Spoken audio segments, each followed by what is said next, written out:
Jake Paul was never meant to win that fight. And you may not need astrology to tell you that, but astrology does heavily support his loss. He clearly does not have an astrologer in his life, otherwise they would not have scheduled this fight. Do not start a fight that you're not prepared to lose when Mars is out of bounds. Behind me is Jake Paul's natal chart wheel, plus the outer transits in green in the outer wheel. For this particular situation, of course I'm going to take a look at the planet Mars, the planet of the fighter, the warrior. On the day of the fight, transiting Mars in Capricorn, out of bounds, was squaring Jake Paul's natal Mars in Libra. Mars in Capricorn is considered to be exalted, meaning it is at its highest Martian power. Think controlled power, resilience, discipline, and ambition. It's a very strong Mars, and there are many astrologers who will fight you to death when it comes to which Mars is more powerful. Besides being in its sign of exaltation, Mars was also out of bounds, and actually is currently out of bounds. When a planet is out of bounds, it means it goes beyond the established range of the solar path. So it kind of gains this odd prominence in the chart. This planet becomes extraordinary in some way, and the energy of that planet is amplified. So the current transiting Mars, already extra strong, exalted in Capricorn, becomes so much more tremendously powerful by being out of bounds. It becomes a beast, which will benefit some or destroy others. To have this type of Mars on your side when fighting is insane. But unfortunately for Jake Paul, this Mars was against him, as it was squaring his natal Mars. Mars in Libra is considered to be in detriment because Libra is Venus ruled. They're supposed to belong in their own respective places. This Mars has something to prove, so I do see it in charts of fighters and very masculine individuals. What's really interesting is that Jake Paul's opponent, Joshua Anthony, also has a Mars in Libra natally. I just find it super interesting that both fighters had their Mars in Libra and also have two first names as a full name. Anyway, back to Jake Paul. He has Mars opposite Saturn natally, squared Mercury, so this forms a T-square.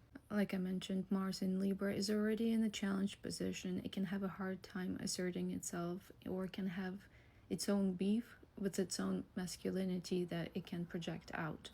And when we add a Saturn opposition to it, this can actually become as a depressive point to Mars. What do I mean by that? Saturn tends to restrict, constrict, depress, and kind of rain on your parade.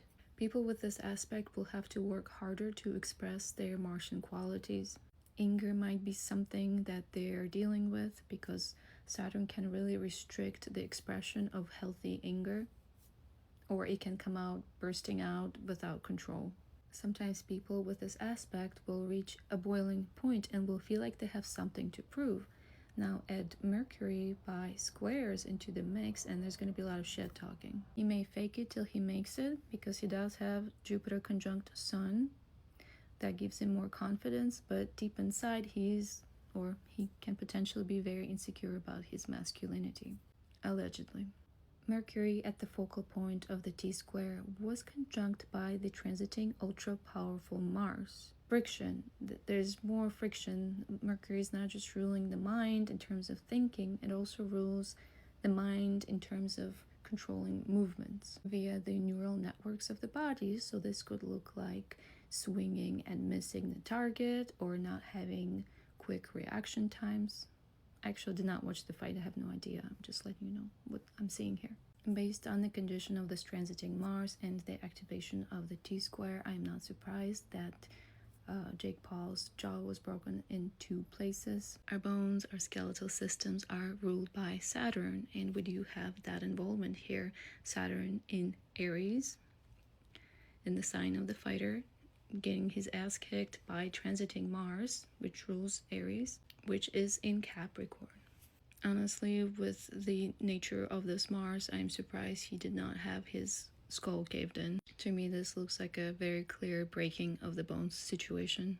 Transiting Neptune is approaching his natal Saturn that we've talked about being activated, which could have a weakening effect on these bone structures as well. This becomes a Saturn that could not hold his own.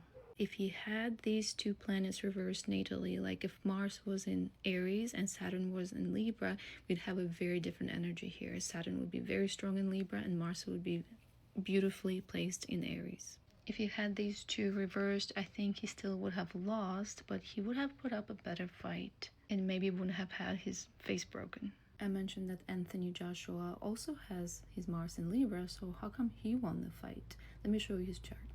Unfortunately, we do not have his time of birth, so we're working with what we've got. There's his Mars in Libra. Boop. Which is at almost 17 degrees Libra versus Jake Paul's Mars, which is at the beginning of the sign around 4 degrees Libra. Which means the transiting Mars was not making a connection with Anthony Joshua's Mars at the time of the fight. And this is why the degrees matter. Not all transits are created the same, and there's timing to these things. This absolute beast of a transiting Mars was actually fueling and powering Anthony Joshua's chart.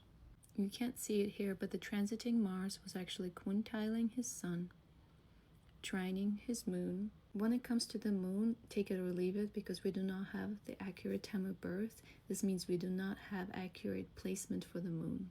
This transiting Mars was actually squaring Anthony Joshua's Mercury, so whatever shit talking that went on, it actually probably really aggravated him and fueled the fight for him. Transiting Mars was also conjunct his natal Uranus, and this is also kind of interesting because Anthony Joshua's natal Uranus is out of bounds. Remember how I said when a planet is out of bounds, it becomes kind of unhinged? Imagine Uranus being even more unhinged as a Uranus. So it's like rebellion to the maximum. It's big time disruption. Out of bounds, transiting Mars joins forces, out of bounds, natal Uranus. Crazy. That's a tremendous amount of force, just sheer power. It's interesting to note that Joshua Anthony's natal Mars is also in a tense aspect to Saturn. But his Saturn is much better aspected, much better placed, rather. We do have the involvement of Chiron here as well. Pretty painful points, pretty painful T-square right there. All that internal tension, all that pain becomes external through Mars. There are a few more things, but I'm running out of time. I just thought this was really interesting.